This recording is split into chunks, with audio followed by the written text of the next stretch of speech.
Bem-vindo, bem-vinda para mais uma leitura comentada do livro A Hora da Estrela, de Clarice Lispector. Essa será a nossa terceira leitura e à medida que a gente está avançando no livro, o narrador, o Rodrigo SM, ele vai dando um pouco mais, né, vai trazendo mais conhecimento sobre a história da moça, algumas características a mais. Então, nessa leitura, a gente vai ter um pouquinho mais dessa moça, né, que está o desafiando tanto na escrita dessa sua história. Então, vamos lá, vamos iniciar a leitura de hoje.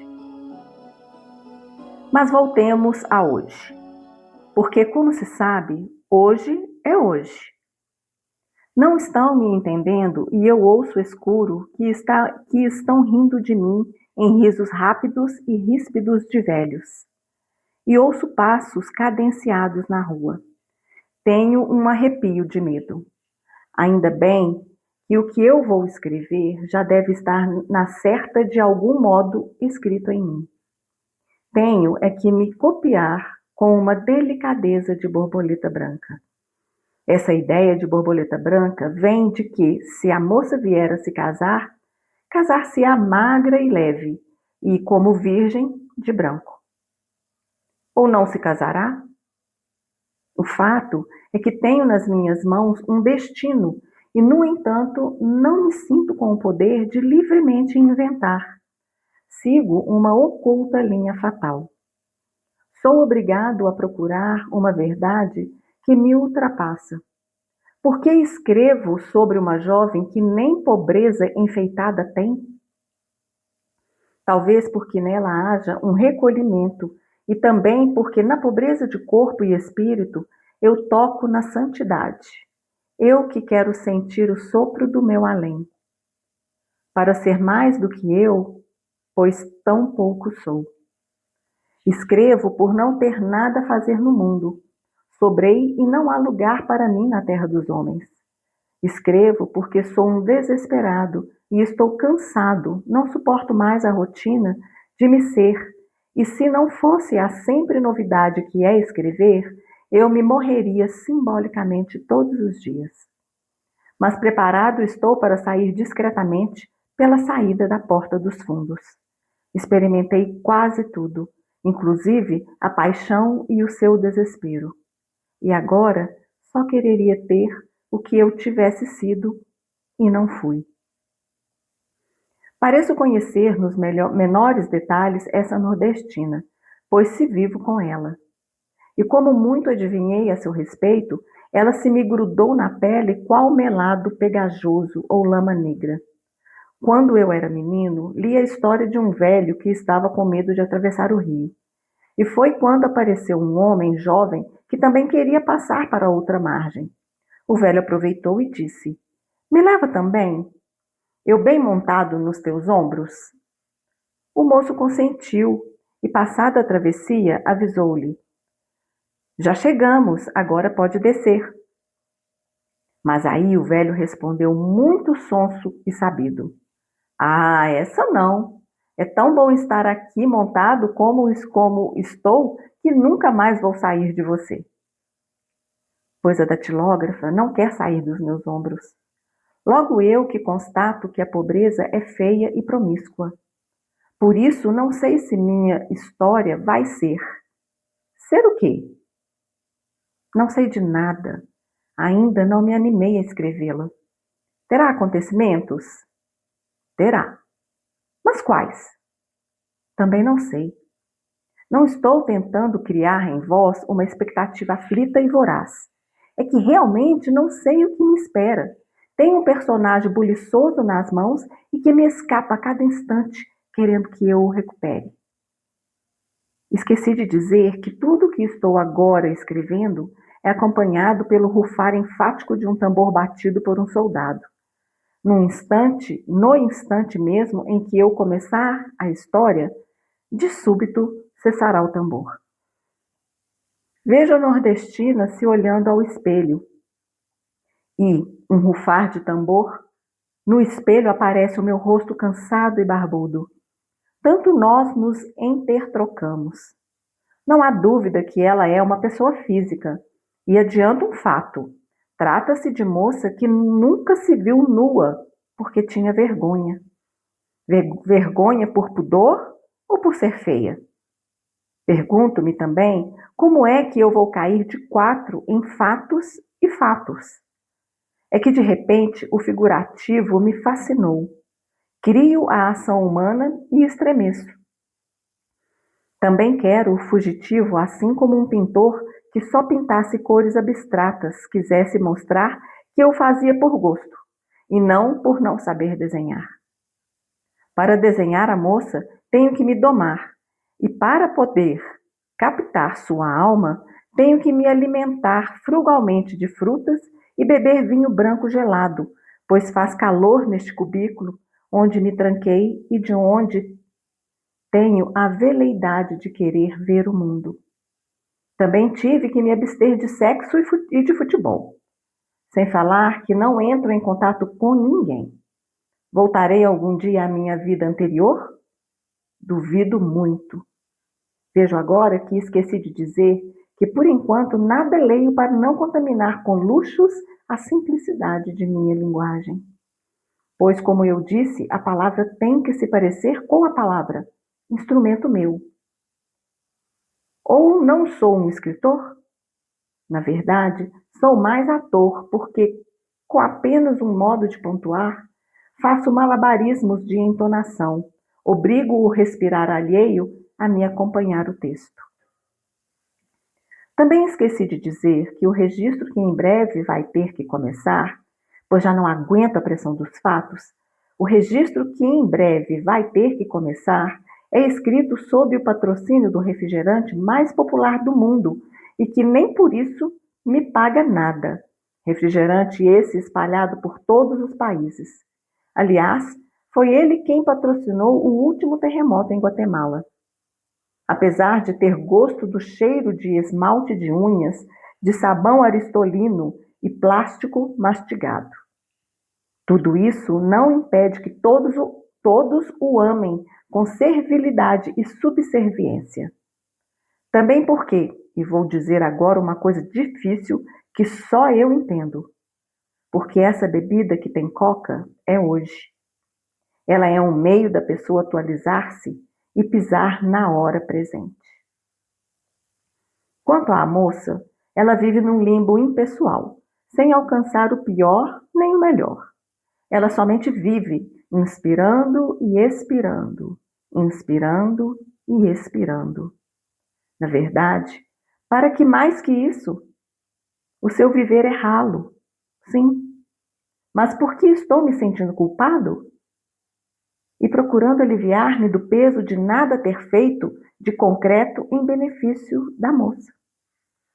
Moça essa, e vejo que já estou quase na história, moça essa que dormia de combinação de brim com manchas bastante suspeitas de sangue pálido.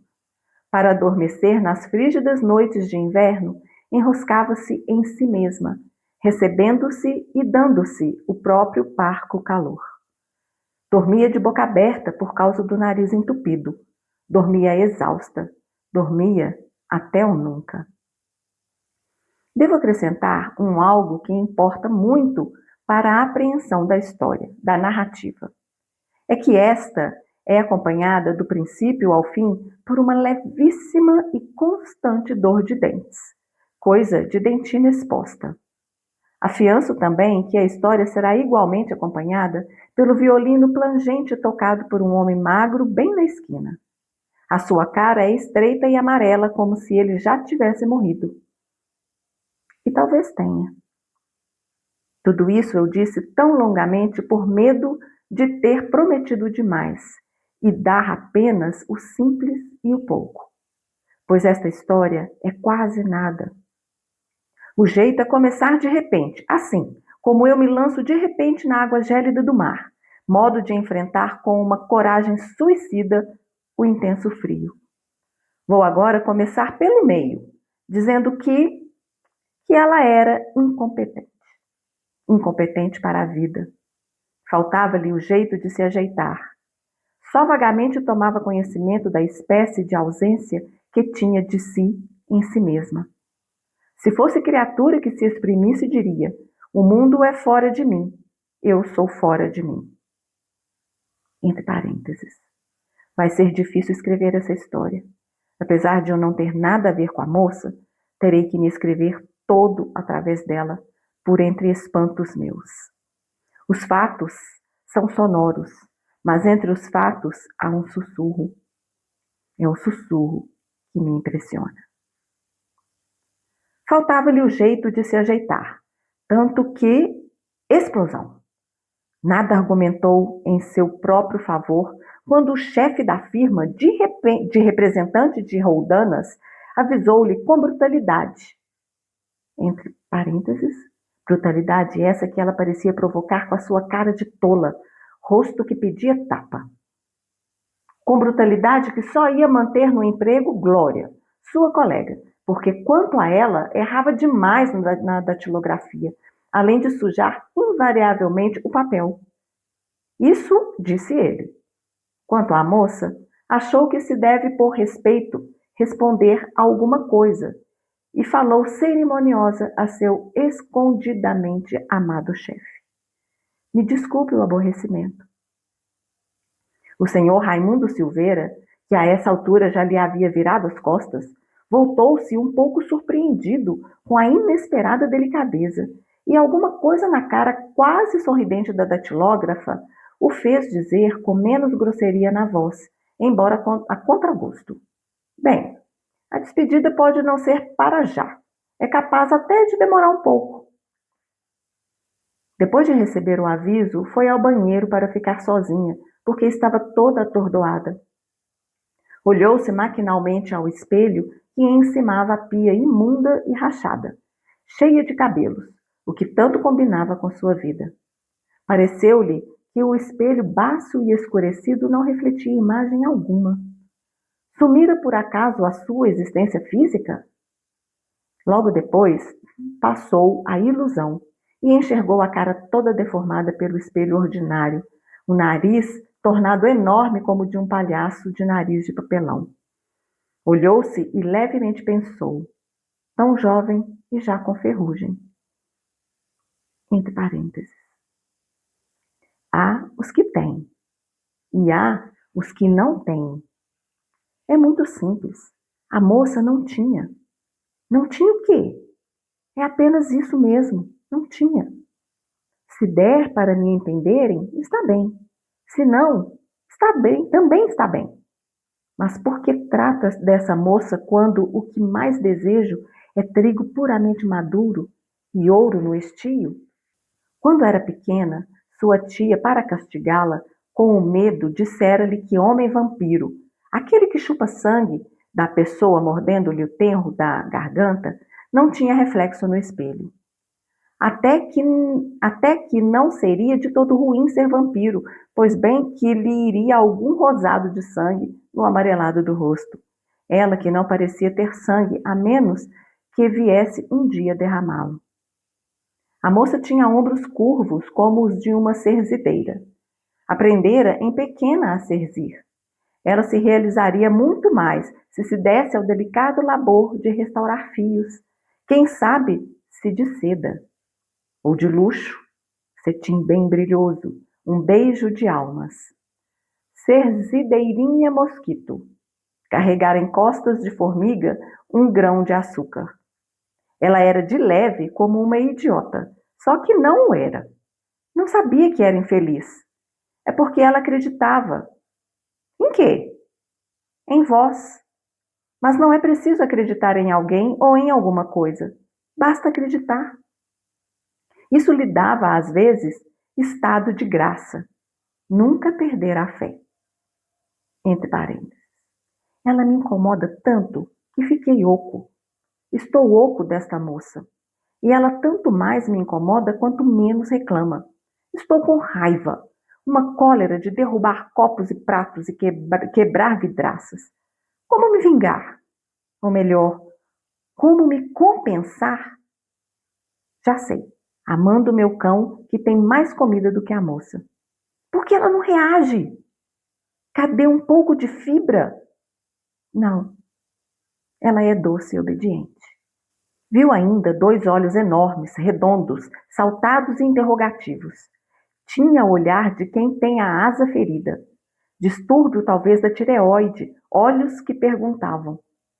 A quem interrogava ela? A Deus? Ela não pensava em Deus. Deus não pensava nela. Deus é de quem conseguir pegá-lo. Na distração, aparece Deus. Não fazia perguntas.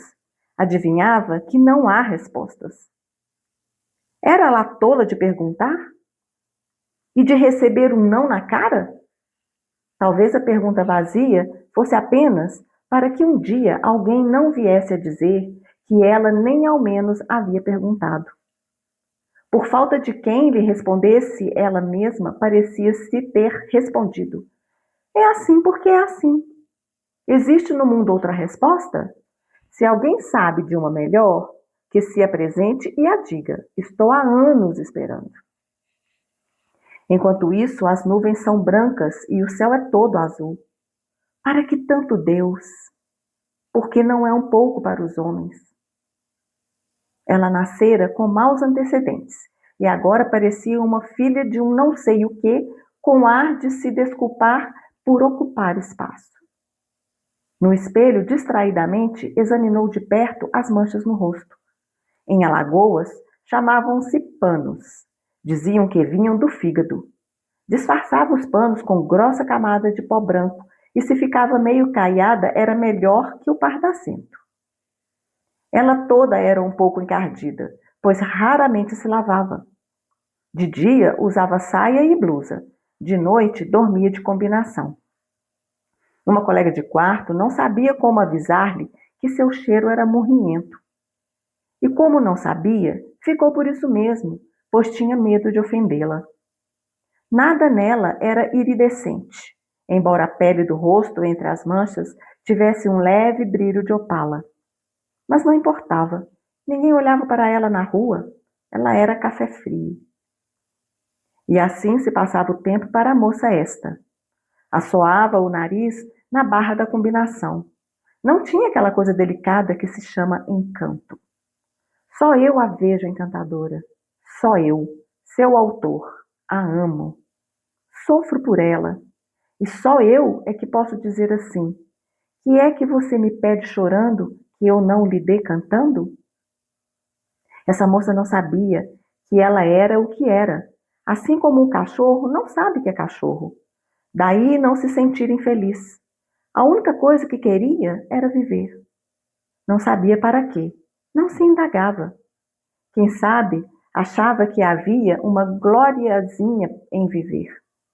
Ela pensava que a pessoa é obrigada a ser feliz. Então era. Antes de nascer, ela era uma ideia?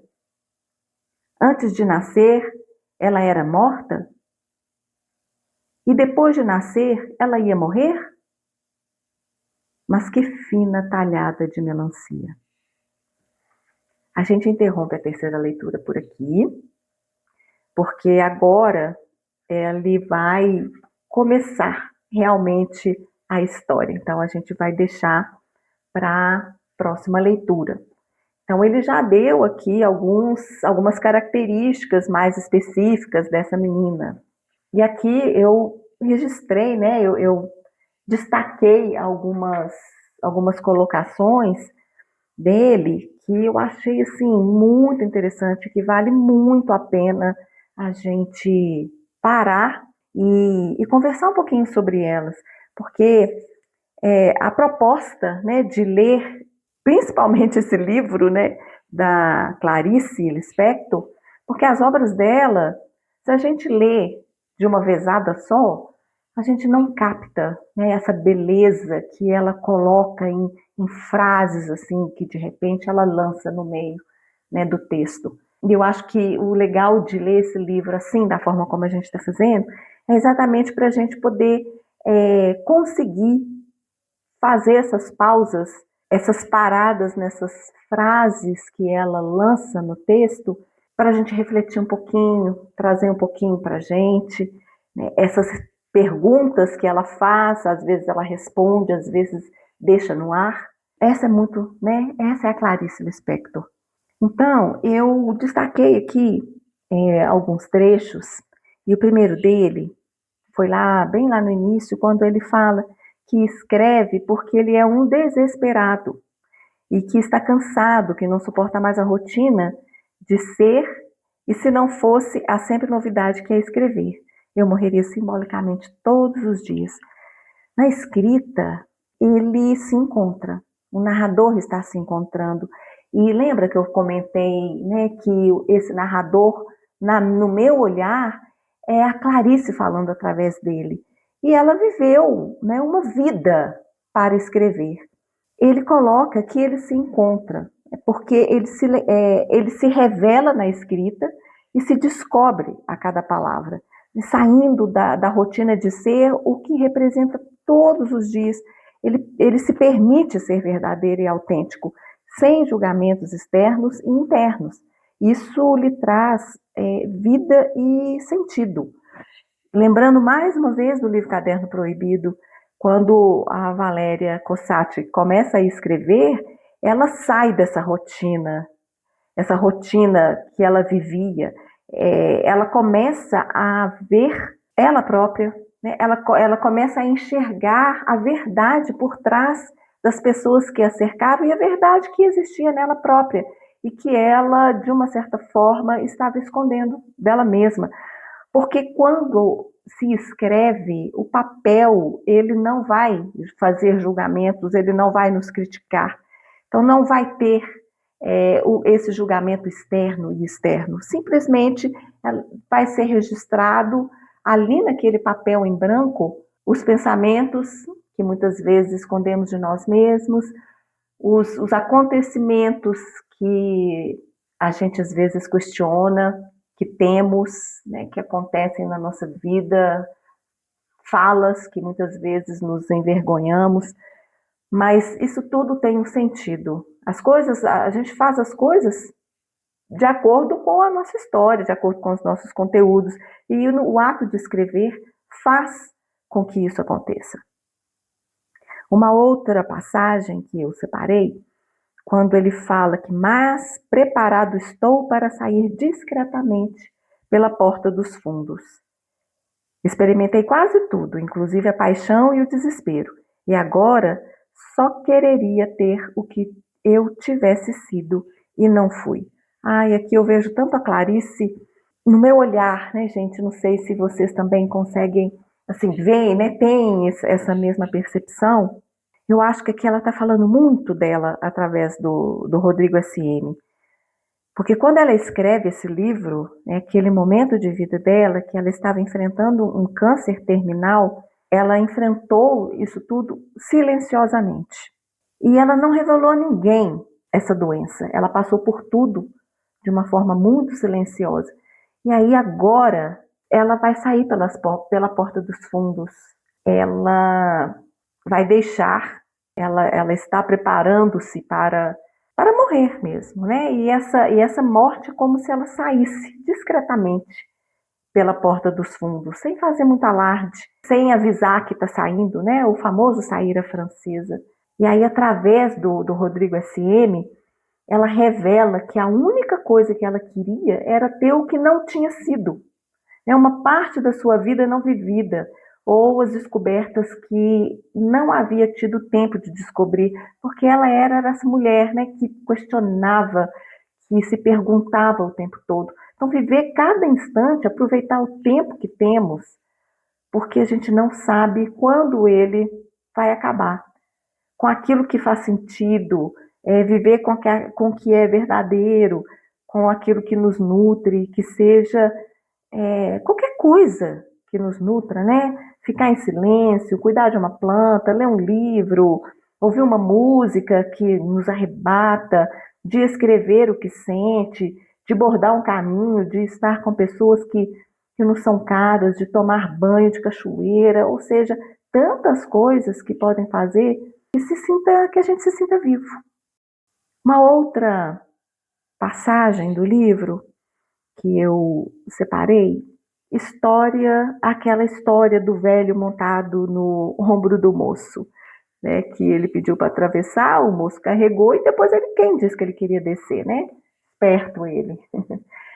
Fiquei pensando nisso, né, porque trazendo o simbolismo aí da história, um dos, né, pelo menos na minha visão, na minha leitura, que veio esse tipo de simbolismo, que quantas vezes a gente traz memórias, acontecimentos, experiências vividas no passado, que já são velhas, né, e colocamos em nossos ombros e carregamos essas vivências velhas por toda a nossa vida. Quantas vezes? Então, o que aconteceu lá no passado não tem como apagar, mas é preciso deixar lá, né? Deixar lá no passado e deixar que as novas experiências elas aconteçam com o aprendizado. A gente não precisa encher a nossa sacolinha, né? A sacolinha que a gente vai levar aí por toda a vida, com aquilo que não faz mais sentido, aquilo que nos atrasa, né, em nosso caminho, pesa. Esvaziar essa sacola é fundamental. Uma outra passagem. Tenho um personagem buliçoso nas mãos e que me escapa a cada instante querendo que eu o recupere. Eu fiquei pensando assim, sabe aquela sensação de quando a gente está tentando nos entender um pouco mais e parece que algo esse meio nebuloso aparece, fica um pouquinho assim na mente e quando a gente vai elaborar simplesmente some. Quando a gente está relaxado, né, relaxada, vem pensamentos rápidos, como tipo aquele saber, sabe, super bacana, e que você fala assim, nossa, que legal isso. Ou então é isso, a resposta é essa. Mas se a gente não registra de alguma forma, seja no celular, gravando o áudio para a gente mesmo, seja escrevendo num pedacinho de papel, que esteja à mão, ou não fica repetindo aquilo ali mentalmente, né, para fixar, quando a gente vai tentar resgatar esse insight, porque isso é um insight do inconsciente, cadê? Sumiu. Né? Parece que evapora, do jeito que vem, vai. E não volta. Essa que é a questão, né? Não volta. Essas mensagens do inconsciente, elas são danadas, porque assim, se a gente não está atento, vai voltar para lá. Então, assim, a gente não precisa deixar que esse soldado, né, da consciência rufe o seu tambor para fazer com que iniciemos nossos processos de redescobertas e de descobertas também, né? De mudanças, de simplesmente dar um primeiro passo. Mas às vezes é esse soldado que vai fazer isso, porque é preciso um pouco de tensão para a gente sair do lugar. E quando a gente sai do lugar, quando a gente ousa dar esse primeiro passo, esse tambor vai parar de tocar, né? Que é o que ele fala aqui, né? De súbito cessará o tambor, quando ele iniciar essa história. Uma outra passagem, quando ele fala que ele se trancou no cubículo, né?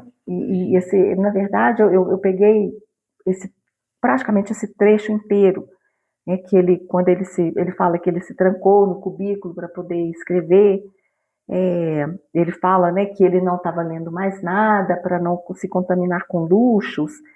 As obras da Clarice, elas são muito introspectivas, né? Muito, muito, totalmente introspectivas. Então, assim, os pensamentos, as reflexões, os questionamentos que ela faz em seus livros são parte dela, né?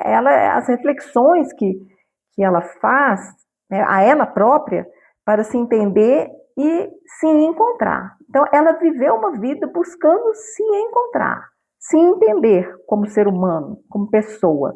Então, às vezes, essas reflexões, elas tomam uma profundidade tão grande que só ela entende o que ela escreveu. Então, acredito que aqui ele fala do seu momento.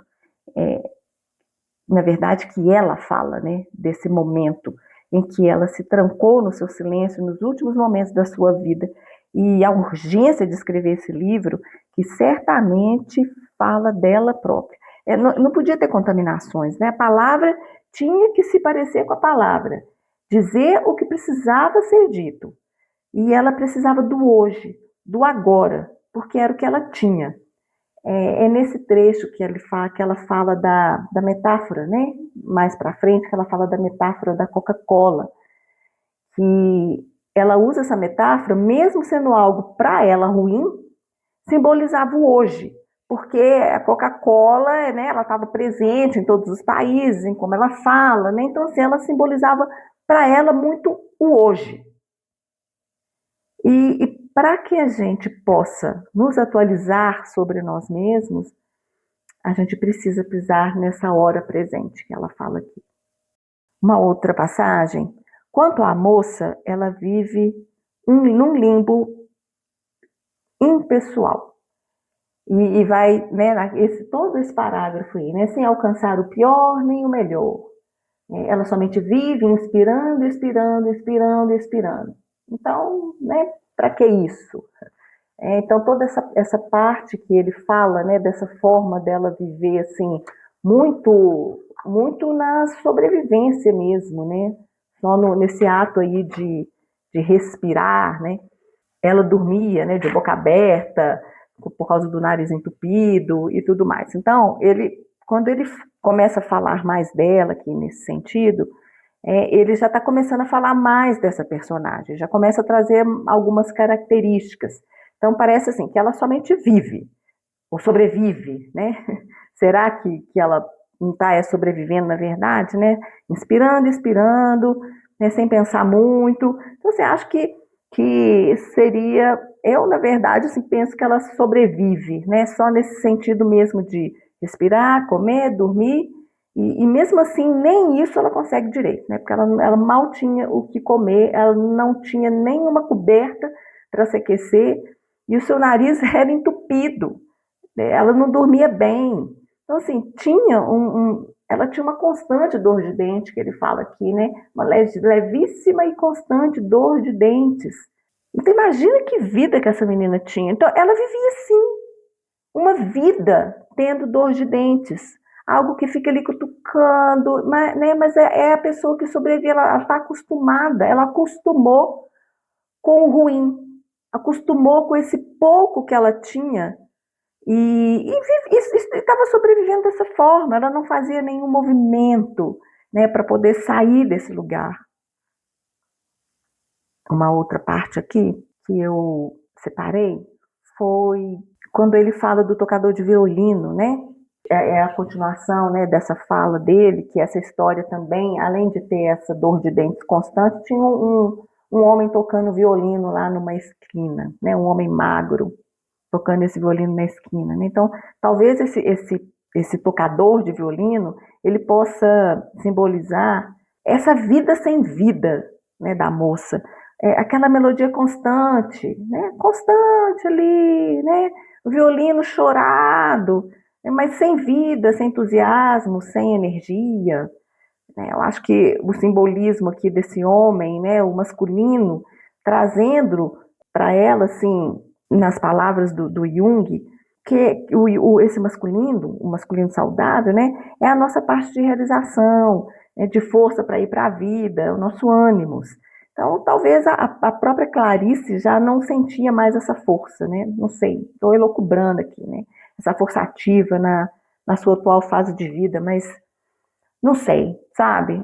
Talvez esse violino ela trouxe para simbolizar que ela já estava assim, essa força, né, de ir para a vida já estava minando, e esse livro talvez fosse esse último ato, né, de ousar, né, de trazer alguma coisa para a vida, né, para mostrar para a vida. Uma outra parte aqui que eu achei interessante, uma outra fala, só vagamente tomava conhecimento da espécie de ausência que tinha de si em si mesma.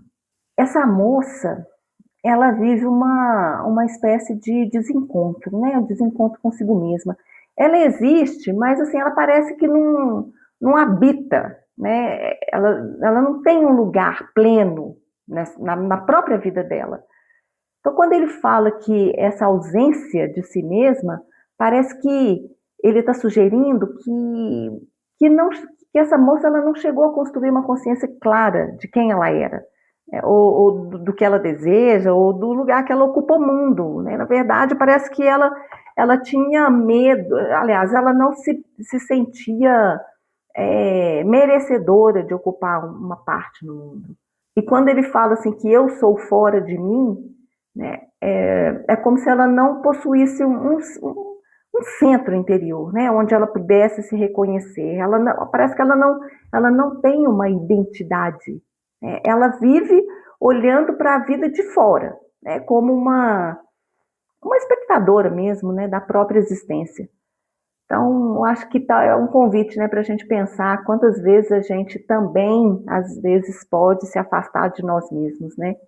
Vivendo nesse automático, sem realmente nos habitar, né? Sem realmente ocupar esse lugar que é nosso.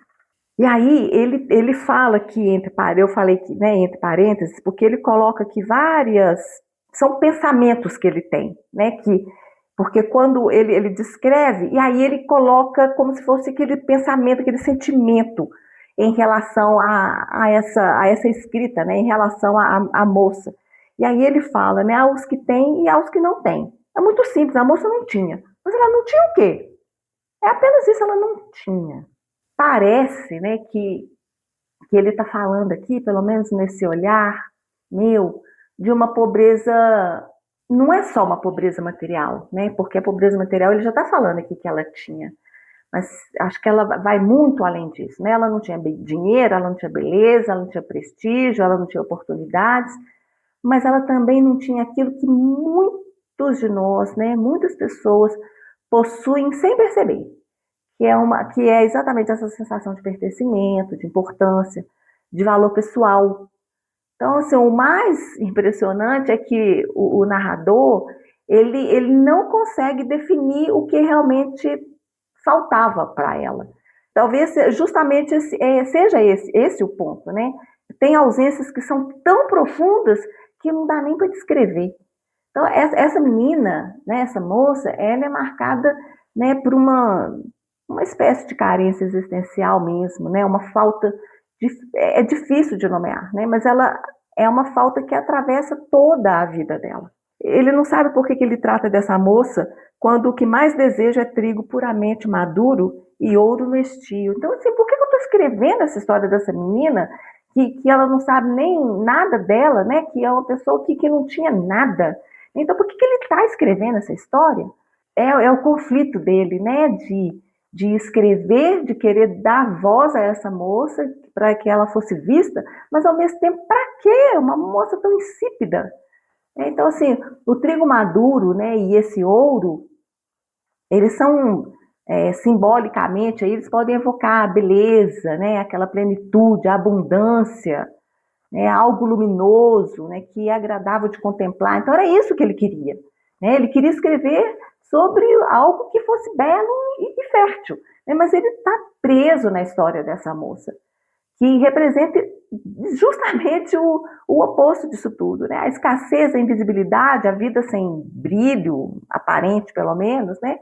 Talvez a Clarice, né, através do Rodrigo SM, ela esteja assim querendo nos lembrar que a literatura, né, e também talvez a compaixão, não pode, elas não podem olhar apenas para o que é bonito. Existe uma verdade profunda escondida nas vidas que o mundo costuma ignorar. O Rodrigo SM, ele queria contemplar o ouro dos campos, né? Mas ele sente que ele precisa olhar para a realidade dessa menina, né? Que não tinha, que simplesmente não tinha, né? Que ele não sabia nem definir o que era isso. Né? Então, assim, talvez seja justamente nessa pobreza, né, aparente que ele acaba encontrando algo essencial, né, sobre essa nossa condição humana mesmo. Não sabia que era infeliz, é porque ela acreditava. Vamos prosseguir. Interessante, né? Olha para ver, vocês verem como que ela era uma pessoa totalmente, realmente afastada dela própria. Ela não tinha noção dela própria. Ela vivia, ela simplesmente acreditava. Ela acreditava, ela nunca perdeu a fé.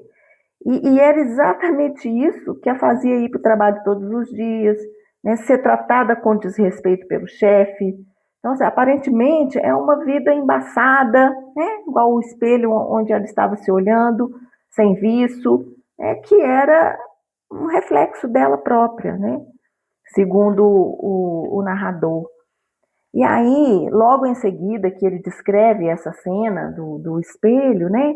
Ele se irrita, né? Ele se incomoda com a falta de reatividade perante a vida que essa menina tinha. Aquela ânsia que a gente tem de ver o outro reagir, né? De mudar, de dar um grito, de mostrar que existe, que tem valor, por mais apagada que possa ser, por mais que a sua vida, né, possa parecer sem sentido. Mas ele fala, eu acho que ele fala muito da gente mesmo, né, dessa nossa visão em relação ao outro, de querer mudar o outro, né, na pretensão de achar que a nossa vida é melhor, ou que a nossa visão da vida é melhor do que a do outro. Assim, claro que a gente não está falando aqui, obviamente, de relações abusivas, né? Porque isso é outra coisa, outra história. Infelizmente, né? Assim, mesmo assim, né? Mesmo nessas relações, né? Que a gente vê ali escancarado que não está legal, né? A escolha ainda é do outro. A gente não tem como muitas vezes mudar, né? A gente não tem como, muitas vezes, interferir, por mais que a gente, às vezes, queira arrancar a pessoa daquele ambiente. Quantas pessoas que, às vezes, a gente até conhece, ou já ouvimos, né, em noticiário, alguma coisa assim, que se encontram em relações abusivas, escancaradamente visível, que se encontram nos vícios, e por mais que a gente tente ajudar, né? Se o outro não quiser mudar, ele vai permanecer naquela situação. Que por pior que possa ser, né, é o que ele conhece. E quando às vezes a gente tenta tirar a pessoa daquilo dali e tira a força de uma certa forma, muitas pessoas retornam. Não conseguem bancar. Porque a escolha dela, né? Enquanto a pessoa não se conscientizar de que ela está vivendo algo que a está prejudicando e ela não tomar a decisão de sair daquilo, o risco do retorno àquela situação que é conhecida, ela vai acontecer, infelizmente, né? A gente vê muito isso por aí. Então, assim, a gente vê que essa moça, ela apenas sobrevive, né? Ela vive um dia após o outro, sem grandes pretensões, sem questionamentos, já que é assim porque é assim. Né? Ela é uma pessoa invisível, uma moça que incomodava pelo seu cheiro morrento. Ela se preocupava, ela não se preocupava, né, na verdade, em se cuidar. Ela não, ela é como se ela fosse um pedaço de pano velho, que daqui a pouco seria descartado. Quase pedindo desculpas mesmo por existir, né, por ocupar um espaço. Então, a gente está vendo aqui a visão do narrador, né, do Rodrigo S.M. Essa é a visão que ele tem dela, apesar de que ele fala que ele está tratando de fatos. E de fatos não há como fugir. E ele está tentando zelar o máximo possível para o significado da palavra. Eu acho que ele está tentando falar aqui, igual ele falou lá no início, né? Se não me engano, na primeira leitura que a gente fez, que ele vai narrar essa história de uma forma fria, para não se envolver emocionalmente na vida dessa menina e para trazer os fatos, né, a palavra como realmente é. E ele traz aqui, o último destaque aqui que eu fiz dessa leitura, só eu a vejo encantadora. Enquanto o mundo inteiro, né, havia dessa forma insípida, o mal havia, né, ele fala essa frase depois que ele fala assim: e assim se passava o tempo para a moça esta. Assoava o nariz na barra da combinação. Não tinha aquela coisa delicada que se chama encanto. Só eu a vejo encantadora. Só eu, seu autor. A amo. Sofro por ela. o narrador, ele consegue enxergar, né? Ele consegue enxergar essa moça. Então, ele a amava na doçura, né? E na forma dela ser, essa quase inocência, talvez, né? Pelo que ele já descreveu dela até o momento. A gente sabe, né? Assim, ele conseguia ver esse outro lado dela e não só o que era visto externamente. Aí eu fiquei pensando, né, nesse outro lado nosso, né, esse lado interno, né? A gente, a gente tem, a gente tem um brilho próprio, né? Todos nós temos um brilho próprio. Na verdade, muitas vezes a gente não enxerga ou não queremos enxergar, né? Porque pode ser melhor viver no anonimato. Muitas vezes esse brilho pode nos colocar em evidência e a gente não pode não saber como lidar com isso. Então, ela aceitava, né, essa sua forma de viver, porque ela não sabia quem ela era, né? E por isso ela não se sentia infeliz, por não se questionar, por não saber quem ela era, então estava tudo certo, né? Tudo que acontecia porque era assim, né? Tinha que acontecer. Então ela não se abalava, ela não realmente não se sentia infeliz. Ela não se perguntava nada. Assim, e nem se perguntava do porquê que ela era tratada com tanta indiferença, né, com palavras tão duras. Acho que ela era uma pessoa ainda muito imatura para a vida, né? Assim, pelo menos até o momento, assim, porque ele está revelando aos poucos, né? Então a gente ainda está construindo a imagem dessa moça, que ele ainda nem falou o nome. É difícil, né? Pensar que possa existir pessoas assim, mas possivelmente deve existir. A gente fica por aqui, né? A gente já está avançando na história. Agora, a gente chegou aqui na página 28, que eu havia comentado lá na primeira leitura, que ele realmente vai adentrar na história, né? Ele aos poucos vai revelando, foi revelando. Nessa última leitura, ele revelou até um diálogo entre ela e o chefe, porque ele fala um fato, ele fala um acontecimento e depois ele descreve os acontecimentos anteriores até chegar naquele momento, daquele fato que ele colocou, né? E na quarta leitura, ele vai fazer a mesma coisa. Ele vai trazer um fato e vai fazer essa retrospectiva até chegar naquele fato. Mas ele já vai falar mais dela, né? Trazendo também, obviamente, né, essa sua visão, esse seu escrever, né, dessa menina e do que ele sente e desses seus questionamentos que são tão interessantes mesmo, né?